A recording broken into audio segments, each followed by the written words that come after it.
Here, a short overview. Yeah, Ethiopia is a huge country with more than 120 million.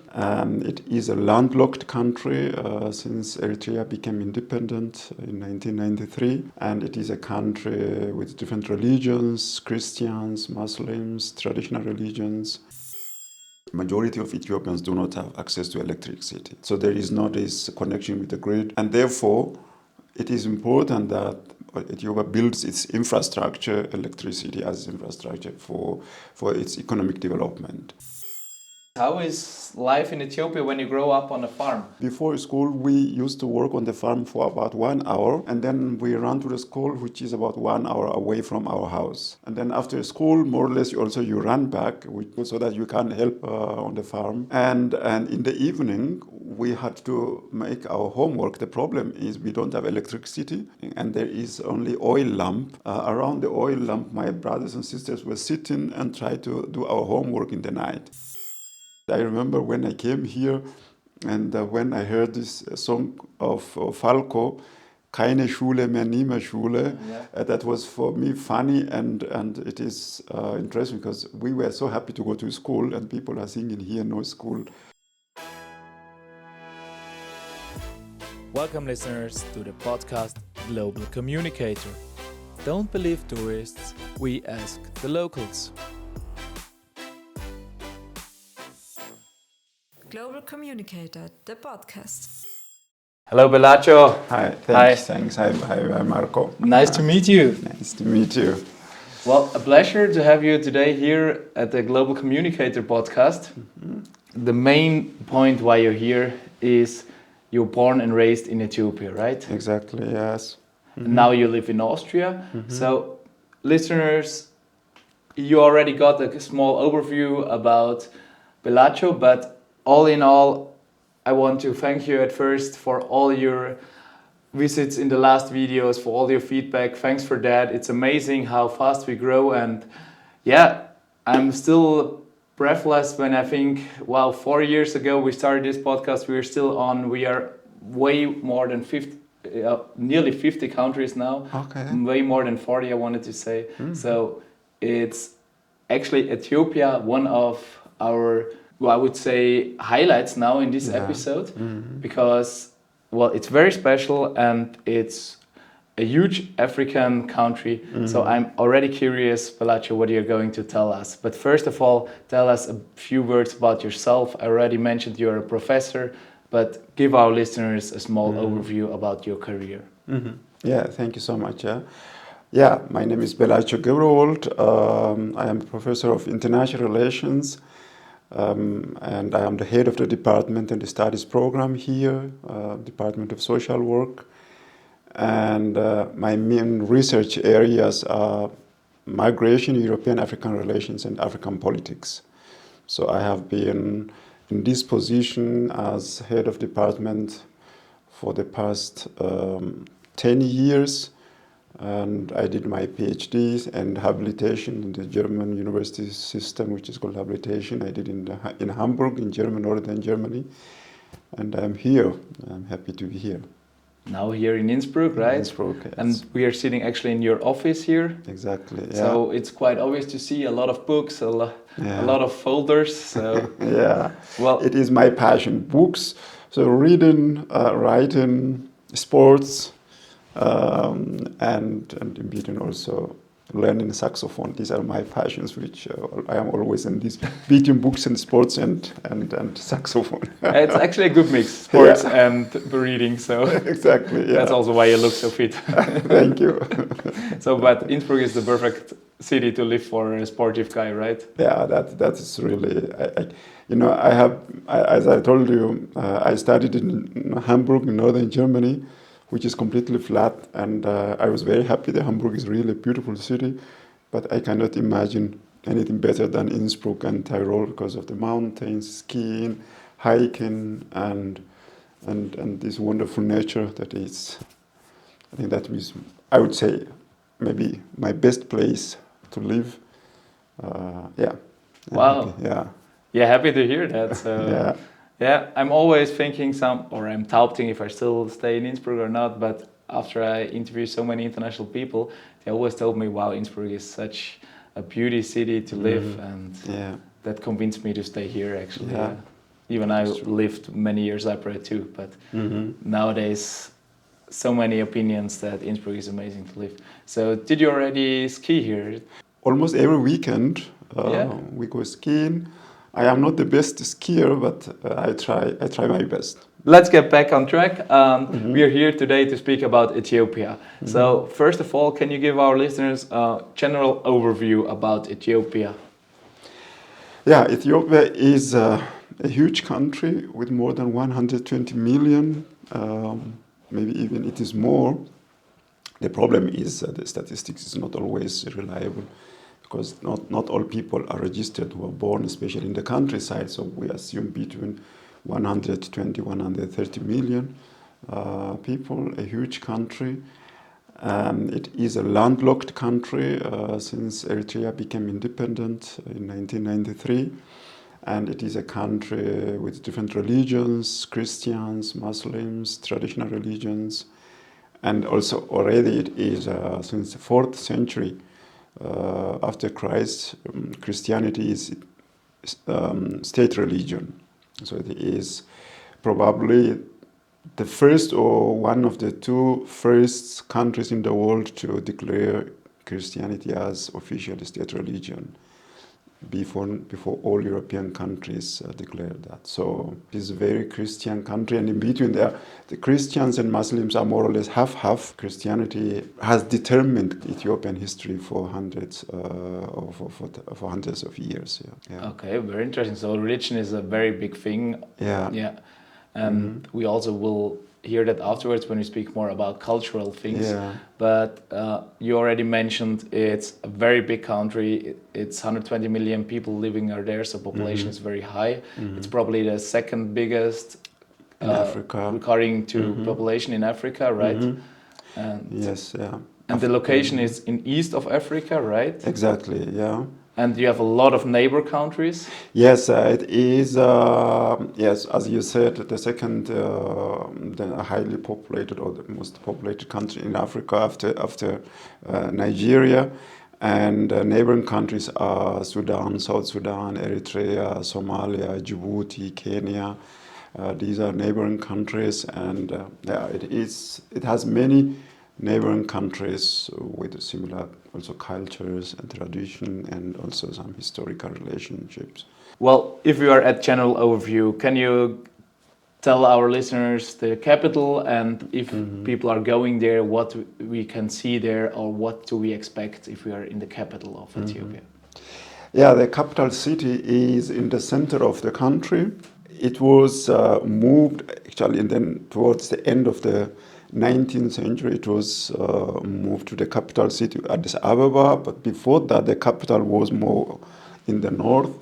And this is also maybe because the country is quite big, and the emperor at that time thought it is better to have in the center. The historical parts, the historical cities are rather in the north. Okay. Gondar, Bahir Dar, Lalibela, these are in the northern part, Aksum, in the Tigray region.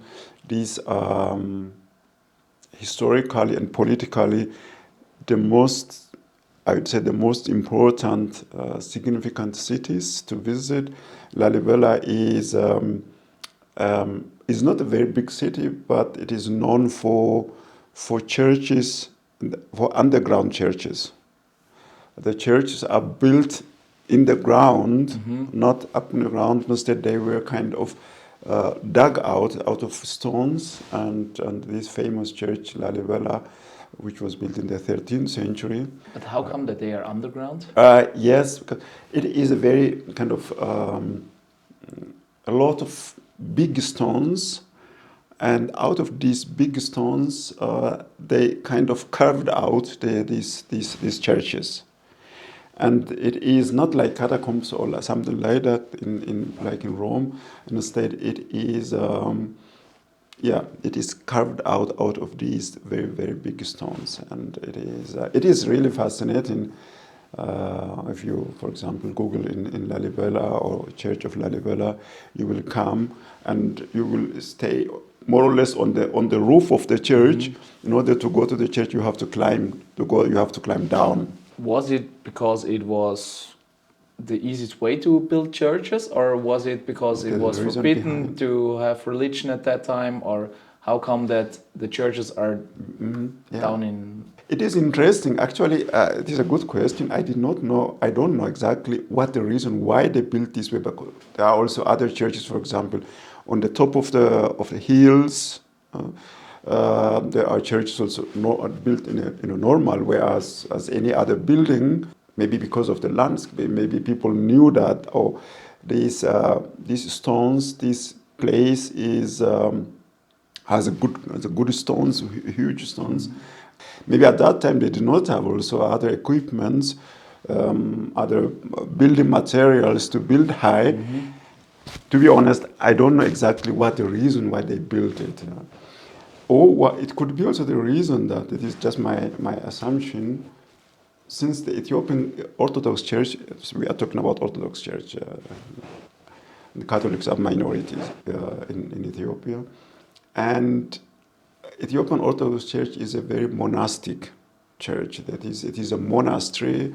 There are many monks, male and female, and maybe this has also played a kind of a secluded and isolated area to pray and to contemplate. Maybe this also played a role. I'm not a historian, but actually I should have known it. I am not very sure, but I am just guessing what could be the reason. That would make sense, definitely. But yeah. maybe one of our listeners was already there, and if you guys know that, Yeah. please let us know and text it That is or true, yeah. text on Instagram or YouTube and any comments or in Spotify and let us Yeah. know exactly. Yeah. Well, that's already a very good fact, and thanks for these first dips and the cities. So to sum it up, the north side is more the historical part, Exactly. and in the center there is the capital. The center is the capital, and the capital city itself, for example, Old Town, is not as famous as we know or what you expect usually from capital cities with Old Town and etc. The southern part of the country, especially the landscape, even especially also the northern part, mountains, really high mountains. It's beautiful, the landscape in the north, northeast, northwest. And the national parks towards north, to the southwest, towards to the direction of South Sudan, to the direction of Kenya, and etc. Really very interesting. Also in the northeast, where there is a volcanic area, and then if you go to the east towards Somalia and Djibouti, it is more kind of desert-like, semi-arid. And towards the south, a kind of savanna and etc. Yeah. So mountains, desert, everything there. Everything, So big of nature and also a lot of history, which you already mentioned. Yeah. Is there any secret spot in your mind? Because every podcast I ask about the secret spot. For example, I mean, the Lalibela churches, there are 11 churches. It's not only one. There are 11 churches there where I said this city is Lalibela. Okay, 11. Lalibela, 11 cities, churches. Yeah. So dedicated to different saints. And this is a must-see in something, a must-see. So and put then, that on your bucket list. Yeah. Listeners. And then Gondar is the former capital, which is in the north. Gondar, city of Gondar is, of course, archaeologically excavated, well prepared, well kept, and also as former capital where the emperors used to sit. It is, of course, a must-see. And Aksum is in Tigray in the north, which is Aksum is the city, an important city because of religion, is Christianity. It is a legend or history. It is not really proven.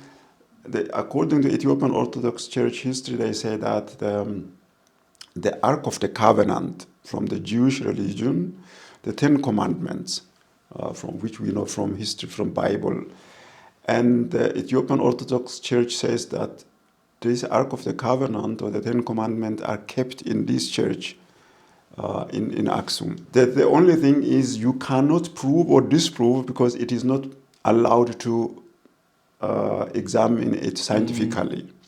I see. But they say it is there, and the church is really huge and very interesting and beautiful to see. This is also something important, and the national parks. There are huge national parks in the southwestern region. Really interesting also to see. What can I expect in a national park in Ethiopia? So a lot of animals, Mm-hmm. a lot of animals. The landscape, trees and beautiful. This rainforest. I mean, unfortunately, rainforest has decreased substantially in Ethiopia, but still, this biodiversity there, and from the fauna and flora point of view, and that is.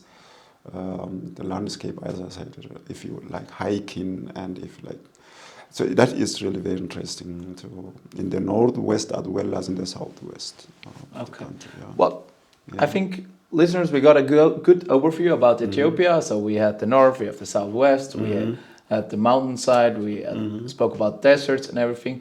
But you already mentioned like rainforest is getting less. Yeah. So let's face a new topic like climate change.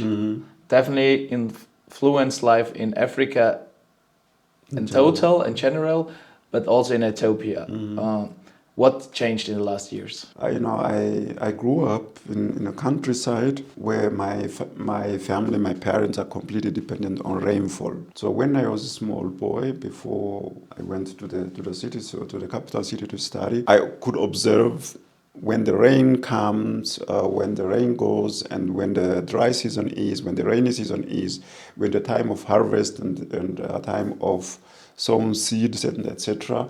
So we could rely on the rainfall. But since 20 years, since 15 years, you cannot predict anymore when the rain is coming, when it is going. For example, last year they said that it almost rained the whole year. Usually it is supposed to rain 5 months and then it stops. There is dry season. Last year it was raining the whole year. And then this year it started to rain a couple of weeks ago or 1 month ago.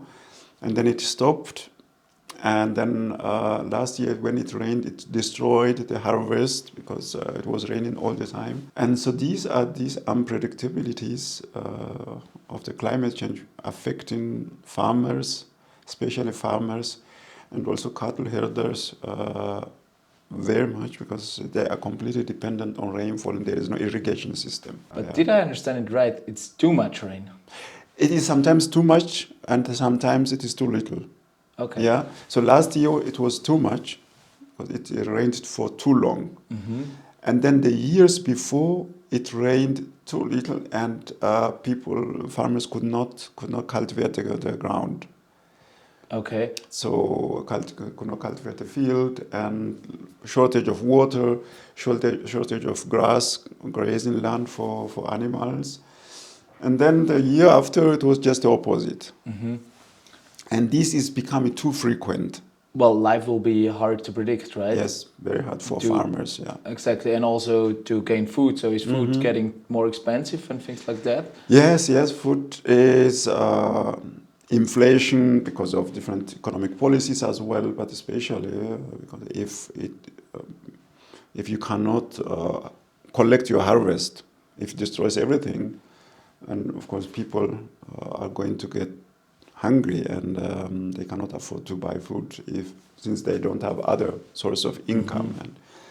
And so this is economically, climate change is a big issue. I'm sure we could speak about that like over hours. Yeah, exactly. That's a different topic. Our podcast faces more on the general overview about Ethiopia.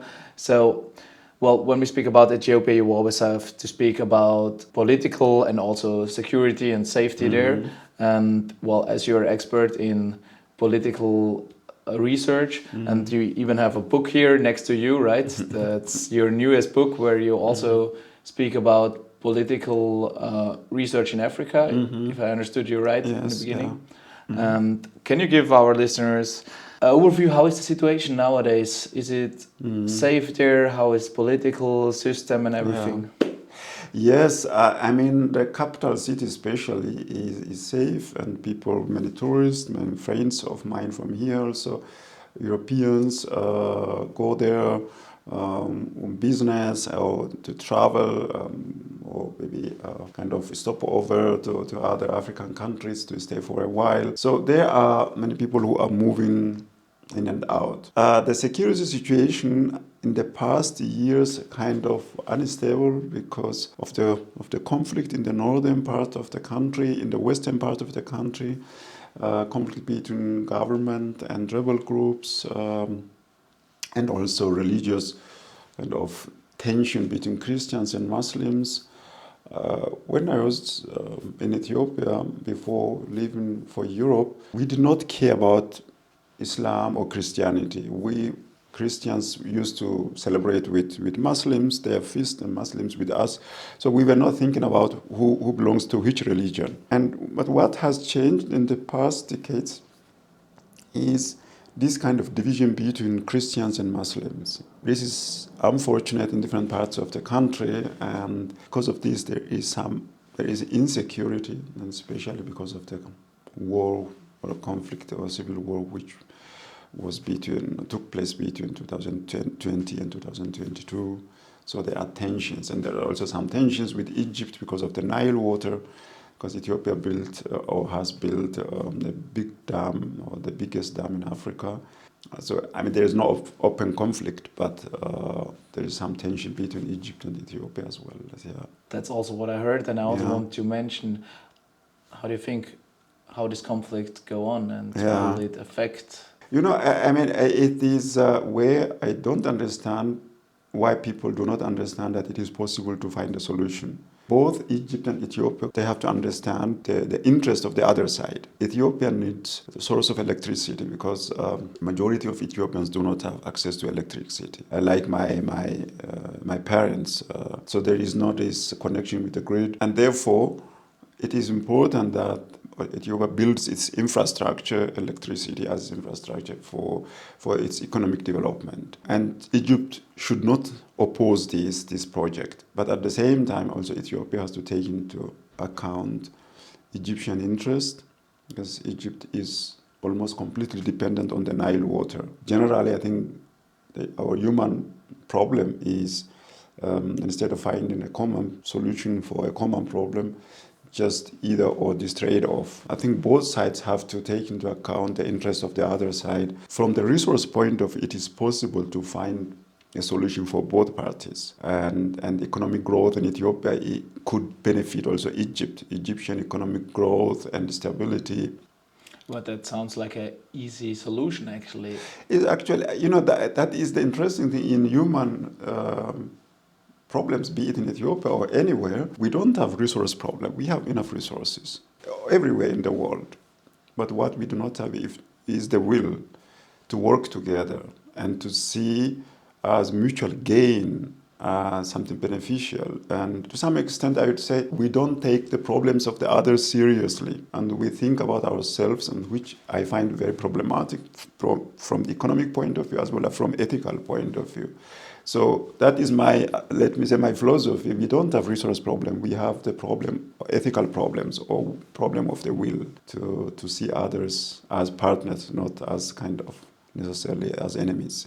Yeah, let's hope that will change sometime. Also, a topic which we can extend really, really long and very interesting, especially the conflict with water, a lifelong conflict, actually. Exactly. Mm-hmm. And I hope political situation is going to be more stable. Yeah. But if someone travels there, I guess tourists are still safe, right?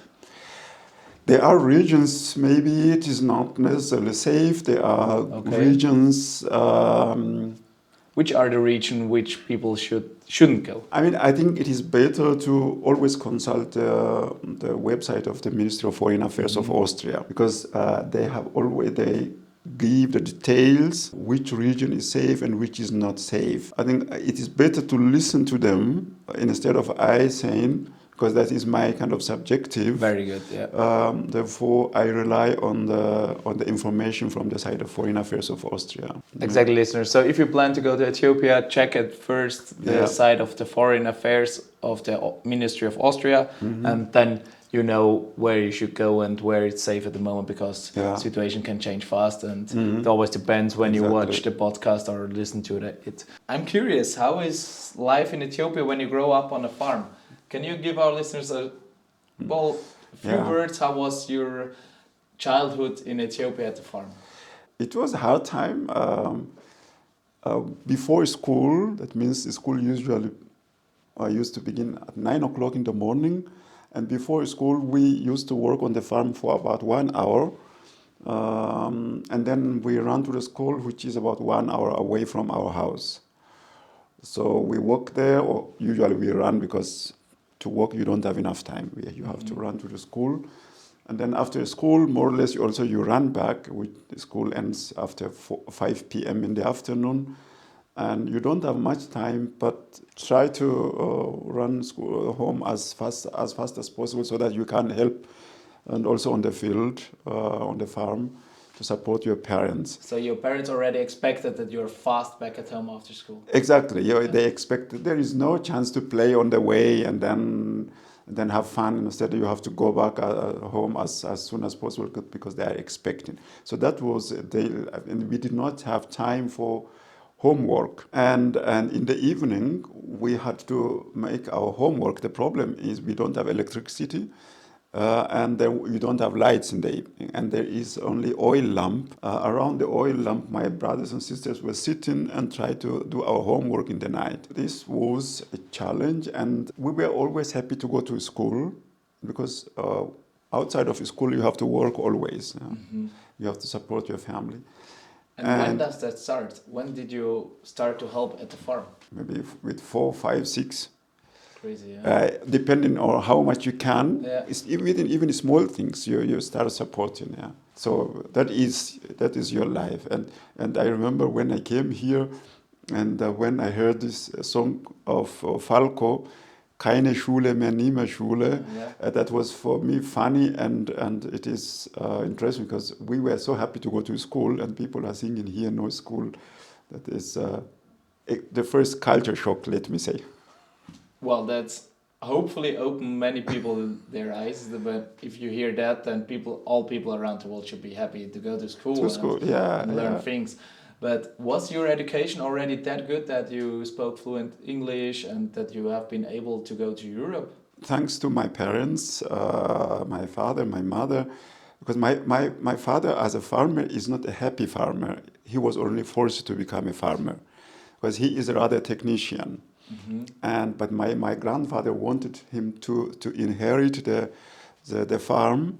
So my father said, okay, I was not allowed to continue with my school. At least my children will have the chance to go to school. Therefore, my parents support us a lot, even if we have poor economic background, really. Just we had only the most necessary things and very modest background. And then I had the opportunity to study abroad. After studying philosophy and theology in Ethiopia, I had the opportunity to study abroad. And there were different destinations: Rome, Chicago, London, Paris, Innsbruck, Sao Paulo, Bogota, Nairobi, and Lima. So You still remember all of them? Yeah. So there were this list of options, destinations, and Innsbruck, Rome, and Chicago were my options. And Innsbruck was not that known at that time. I'm wondering, actually. Yeah. But comparing to Rome and Chicago.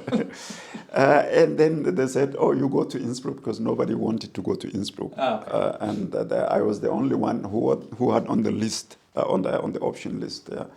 And I said, "Okay, you go to Innsbruck." And at the beginning, I was not very sure whether it was the right decision. And in between, I am very much happy, and I am happy that I am not in Rome, or I am not in London, or I am not in Chicago. Instead, I'm in Innsbruck.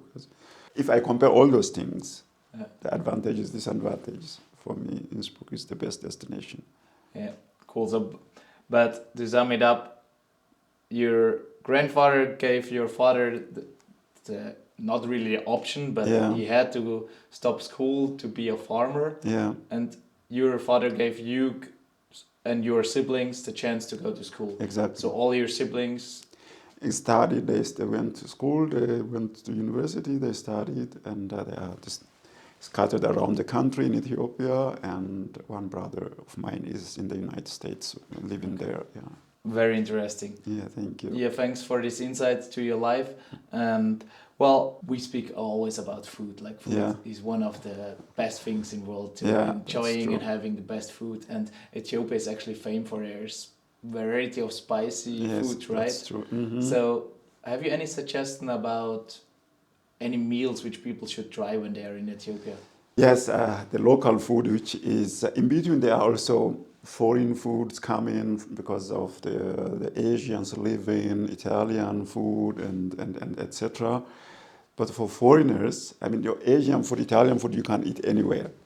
But point. what you would not get here, I mean, in Vienna, there is one restaurant, Ethiopian restaurant, I think one or two restaurants, is the traditional Ethiopian food with this flat and soft bread and with different kind of ingredients and vegetables and meat and so this traditional Ethiopian food, which is called injera, that you have to try. That is Injera, you said. injera. That you have to try.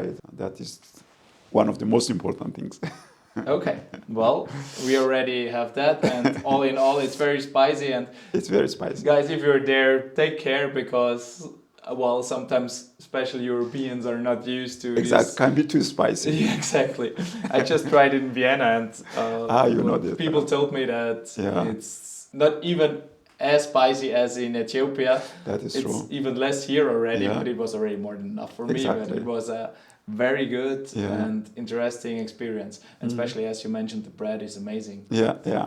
Very soft bread. Yeah, it is very soft bread. And for those people who have kind of gluten problems, allergies or something like that, this bread is without wheat, or it is out of grain which is gluten free. Okay, it's gluten-free bread. It is gluten free bread, yeah. Interesting to know. Yeah. Very good. Yeah. Well, topic food check. Yeah. Definitely a thing to do in Ethiopia. And let's jump to the next topic. We already had a few comparisons between Central Europeans and Ethiopians. So, if you think about what's the biggest culture shock when you went here? That was which about the school. What for me that was already culture shock. This understanding Yeah, you mentioned of before. Yeah. lack of this appreciation that you have access to schools, you have a social system. If you are sick, you can go to a medical doctor, to hospital. If you are jobless, there is social support, and All things which are normal for us. yeah, You are so right. It's actually an honor to have that. exactly. Yeah, we And- should blessed about that, Mhm. especially about that we have the right to go to school and also the health system. Exactly, Amazing, yeah.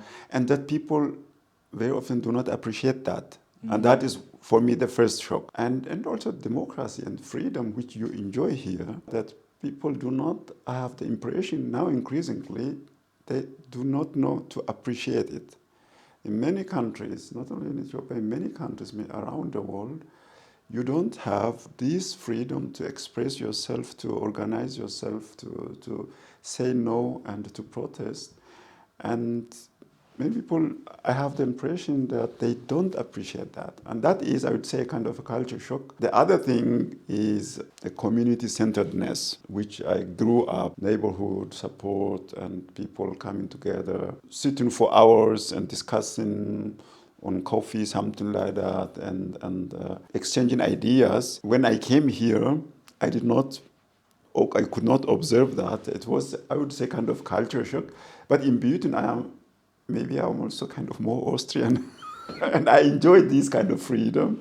I enjoy also my privacy, which I did not have when I used to live in Ethiopia. So I would not say that Austrians or Europeans should learn necessarily those things from Africans, but at least maybe there could be a kind of middle way, the mutual support and being together, as well as also kind of privacy. So these were the first things.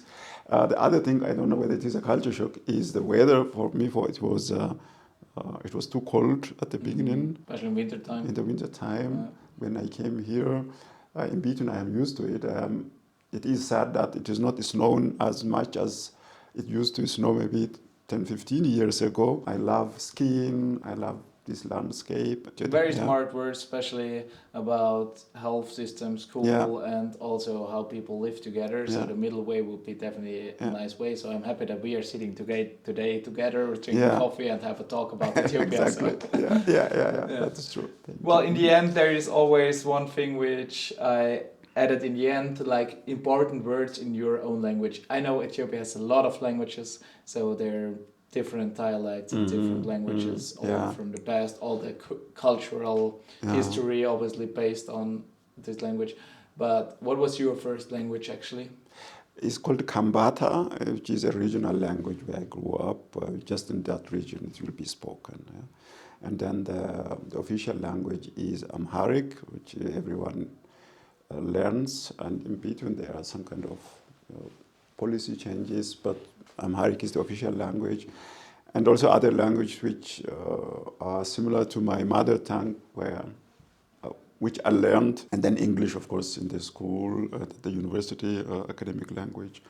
Did you learn everything in English at school? Especially in the secondary school, we learn in English, but we don't use English in our daily lives. Yeah. Only in the school you use.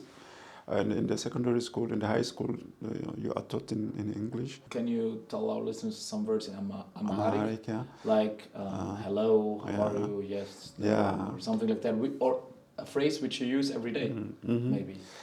Salam is peace. Salam is also, it's not only peace as a word, but also as a way of greeting.